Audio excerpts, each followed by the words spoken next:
Many years ago, BC, before children, I went to Lepanto, Arkansas to visit family I lived down there. And when I got to town, I stopped at the grocery store that my grandfather and uncle owned, and my Aunt Annalyn was there, and she wanted me to see someone. That someone was my great Aunt Ruth, whom I had not seen since I was 4 or 5 years old. She was working the checkout aisle, and Aunt Annalyn asked her, "Do you know who this is?" And Ruth looked at me closely and said, "I don't recognize the face, but his eyes tell me that he must be a MacArthur." Our text this morning, Matthew chapter 5, verses 21 through 48, is describing how we are alike in God's family. Here, and through the rest of the Sermon on the Mount, Jesus interprets for us how we are to keep the law, how we are to have family resemblance to God. Remember, as we discovered last Sunday, he did not come to change the law, but to fulfill it. However, there's a problem with this, and that Jesus puts it in Matthew chapter 5, verse 48. The problem is this. He says, "Be perfect, therefore, as your heavenly Father is perfect." Now, everyone would agree that the 6 things Jesus lists here in Matthew chapter 5, beginning verse 21, are good things that would lead to a happy and healthy life. However, looking at these 6 things should make us uncomfortable, because at some point, somewhere along the line, we have all messed up one or more of these commands. We are to be perfect like God is perfect, but we simply are not. We need to remember this, that this sermon is not about us as much as it's about Jesus. We cannot be perfect, but he is. So the 6 commands in our text this morning are the ideals we need to shoot for. But when we invariably fall short, the good news is that the grace of God will pick us up and forgive us of our sins. In other words, we try to live by these standards, not to be saved, but because we are saved. And since we are saved and part of the family of God, we want to bear a family resemblance to Jesus.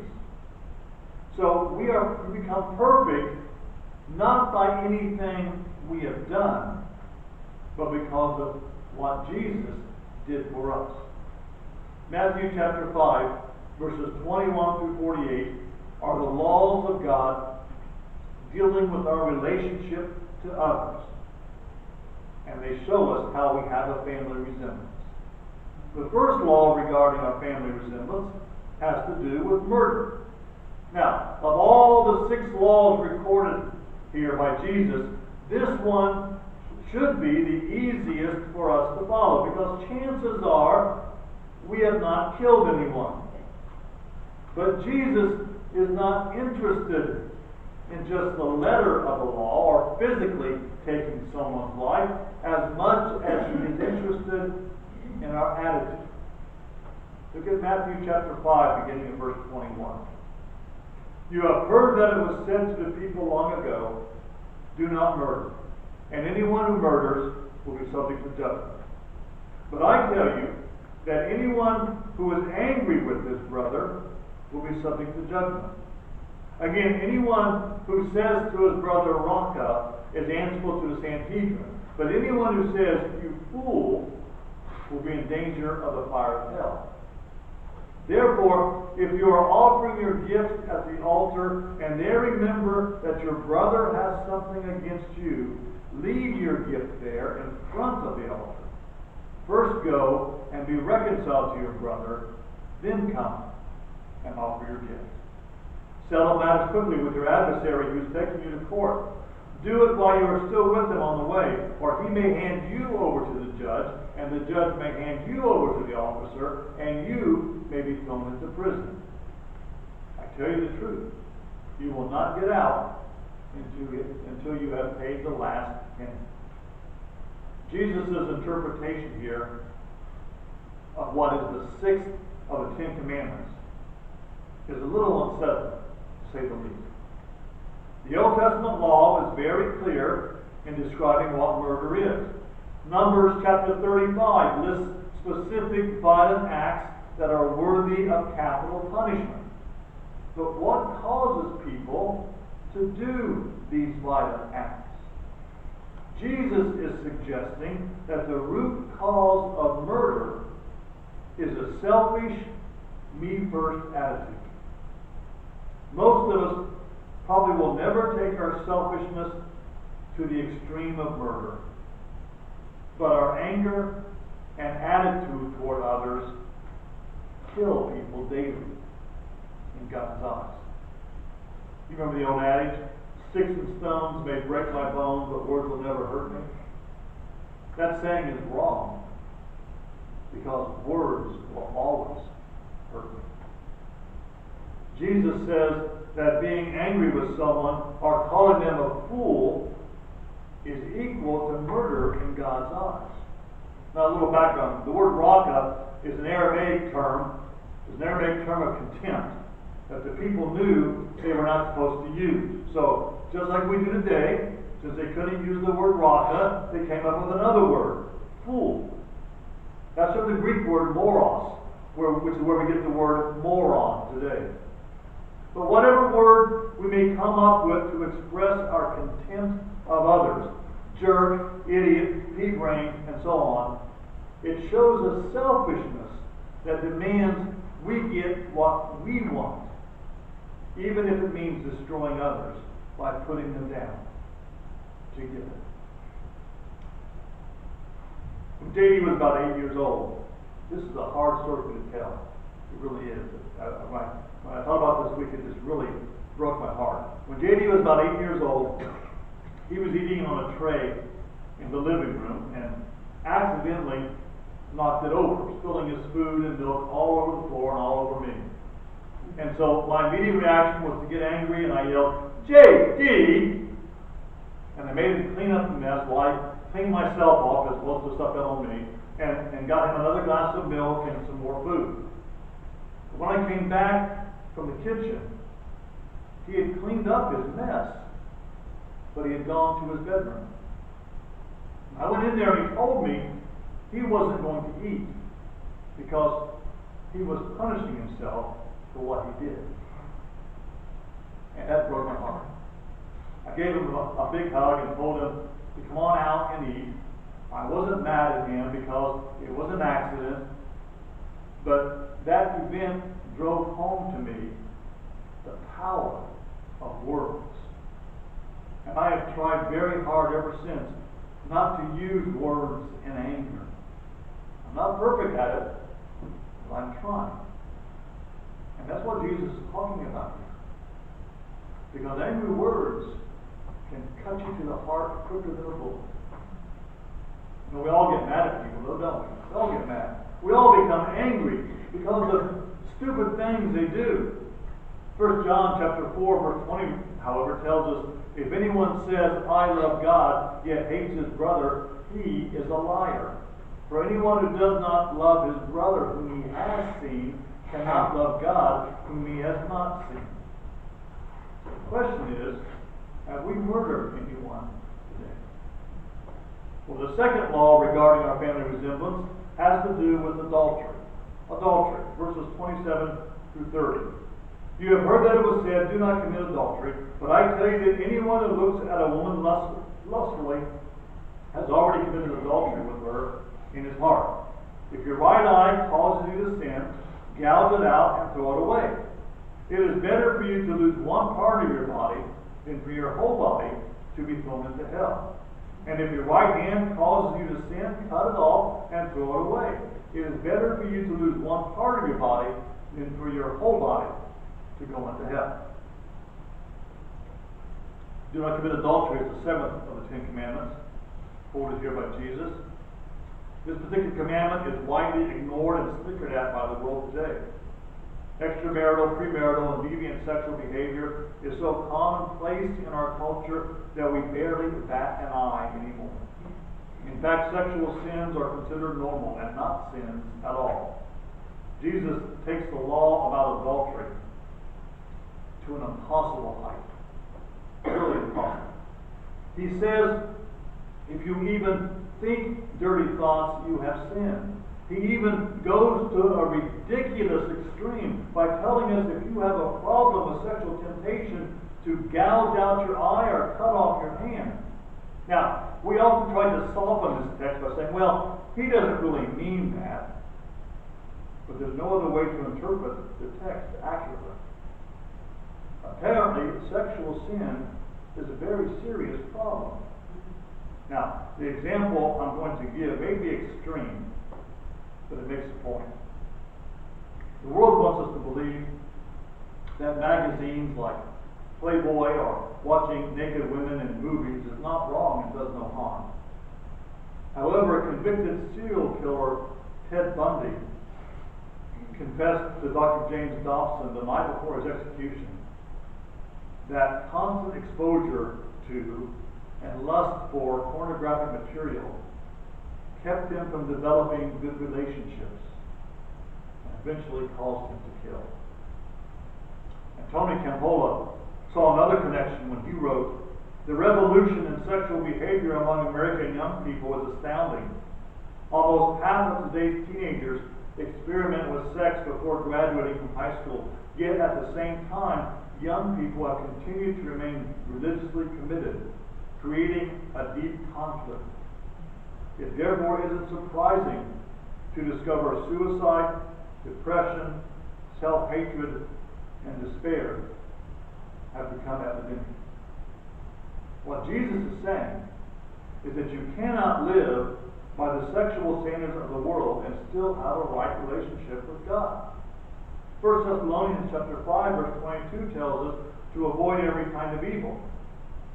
The question is, can we be like Joseph and literally run away from temptation? It's not easy. And the standard for each of us today may be different, but if we want to bear a family resemblance to God, there may be a high cost involved. Are you willing to pay that price? The third law regarding our family resemblance is maybe the hardest one for me to talk about, and that is divorce. Look at verses 31 and 32. It has been said, anyone who divorces his wife must give her a certificate of divorce. But I say that anyone who divorces his wife except for marital unfaithfulness causes her to become an adulteress, and anyone who marries a divorced woman commits adultery. There's probably not one of us here this morning who has not been touched by divorce. Someone in your family, a friend, a neighbor, maybe even you, have gone through a divorce. Regardless of who was at fault, who was innocent, or even the circumstances surrounding the divorce, if you've been through it, you know it's a horrible and shattering experience. Sadly, too often the church doesn't help the situation by putting a stigma on divorcees and acting as if it was the unforgivable sin.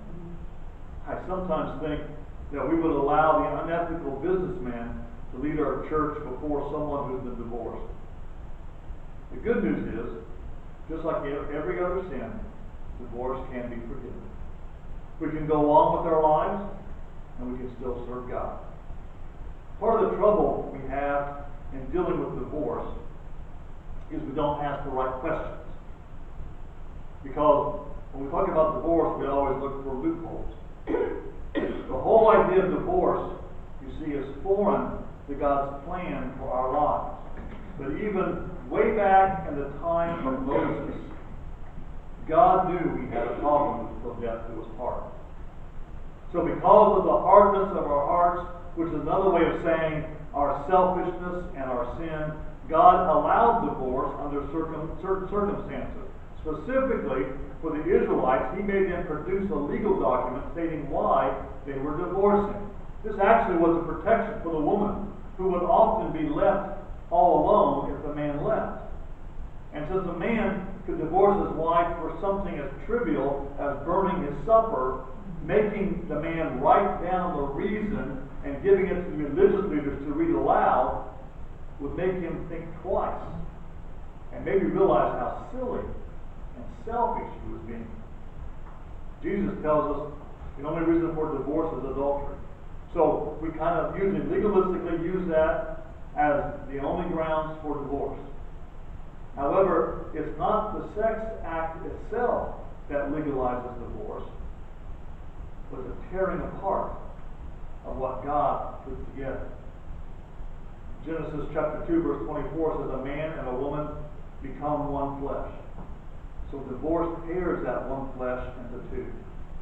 In the medical world, no matter how bad the cancer might be, the severing of a limb to remove it is not only radical, but painful as well, leaving us with a horrible scar for the rest of our lives.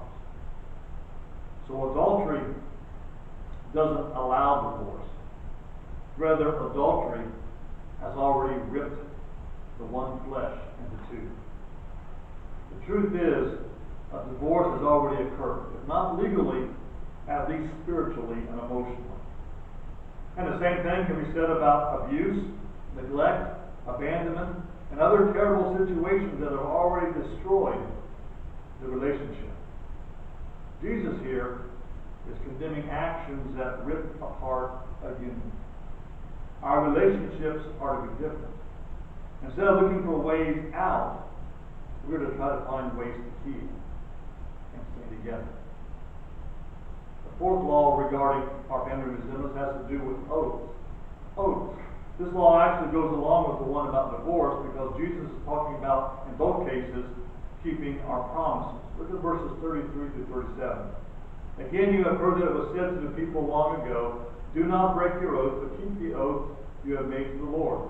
But I tell you, do not swear at all, either by heaven, for it is God's throne, or by the earth, for it is his footstool, or by Jerusalem, for it is the city of the great king.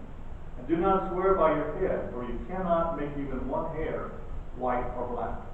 Simply let your yes be yes, and your no, no. Anything beyond this comes from the evil one. The quote here from Jesus is not a specific law, but a summary on taking oaths as found in Deuteronomy, Numbers, Leviticus, and Exodus. The idea was to keep the people from taking oaths lightly. And if they swore by God, the oath was the most binding pledge they could give. So, since they did not want to blaspheme God or be held to such a high standard, they found other things to swear by. Heaven, the earth, Jerusalem, even themselves. The problem is, to swear by something means you have power and authority over it. For instance, to say, if I'm not telling the truth, may lightning strike me, is a pretty safe promise, unless you're standing in an open field during a thunderstorm. You see, Jesus is asking us, when did you get the authority to control the weather? Since when do we own the universe? Since when do we own God that we can put it up as collateral for our promises? Jesus says, simply let your yes be yes and your no, no. Our family resemblance means everything we say or promise is true. Can we be trusted to keep our word? And the fifth law regarding our family resemblance has to do with revenge. Revenge, verses 38 to 42. You have heard that it was said, eye for eye and tooth for tooth. But I tell you, do not resist an evil person. If someone strikes you on the right cheek, turn to him the other also. And if someone wants to sue you and take your tunic, let him have your cloak as well. If someone forces you to go 1 mile, go with him 2 miles. Give to the one who asks you, and do not turn away from the one who wants to borrow from you. Now, the eye for an eye law, and it was a law, is recorded 3 times in the Old Testament. Exodus 21, Leviticus 24, and Deuteronomy chapter 19. The law was very simple. If someone killed your cow, you could kill his cow. This was an important lesson in being fair, because if someone chopped down your tree, you could not then burn down his house. You couldn't raise the stakes.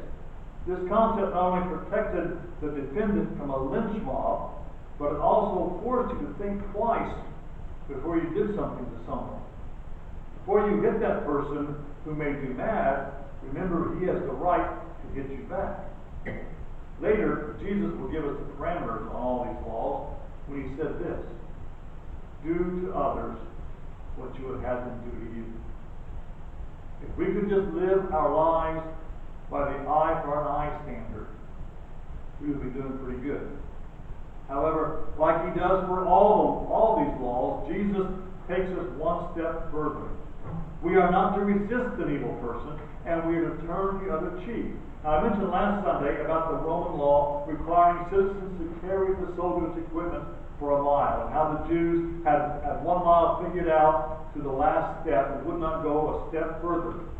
So when Jesus says take it 2 miles, he's not being legalistically, he's not saying double the amount of steps, but go an extra mile, or maybe 2, whatever is needed, voluntarily.